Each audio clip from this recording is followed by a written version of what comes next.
Pour la classe politique, la communication du MINAT est comparable à un numéro de saltimbanque, digne du fou du roi. Nous sommes indignés par les déclarations d'un personnage qui avait davantage l'allure d'un plaisantin. Monsieur Atangandji, c'est le Jean-Michel Cancan du gouvernement avec le talent et les idées en moins.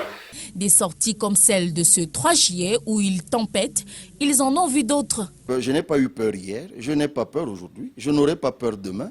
Et aucun de mes militants, aucun de mes sympathisants n'a peur et n'a à avoir peur.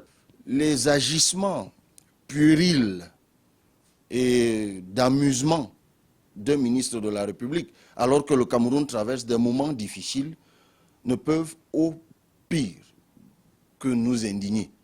Ces déclarations, n'est-ce pas, c'est bon pour la poubelle. Pour eux, menaces et intimidations à un moment crucial où les inscriptions sur les listes électorales battent leur plein ne sont que pure diversion. Que l'intimidation n'essouffle pas ou n'émousse pas votre engagement au changement, il y a des centaines de milliers de jeunes Camerounais qui sont en train de faire irruption dans le champ politique, qui sont en train de s'inscrire sur les listes électorales et c'est au peuple de décider. Maintenant, ceux qui ne sont pas contents, comme les jeunes disent, ils n'ont qu'à sauter et caler en l'air. L'analyse sous le prisme des pratiques démocratiques pousse la société civile à s'indigner. Elle déplore des sorties qui scellent leur recul dans le pays et les symptômes d'une gouvernance à tête chercheuse.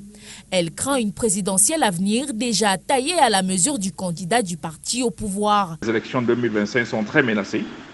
Menacées par une administration qui malheureusement a de la peine pour accepter une alternance. La dernière sortie montre à suffisance que M. Atangandji était un adversaire non seulement des élections, mais était aussi des élections libres et justes et transparentes, mais aussi un adversaire de la démocratie. Il y a beaucoup de paramètres qui font croire que l'élection présidentielle de l'année prochaine, il ne faut pas que certains rêvent à devenir même candidat ou à être élu. À l'heure où les acteurs du jeu politique se regardent en chien de faïence, un regard est porté vers l'arbitre, réputé mendiant de paix.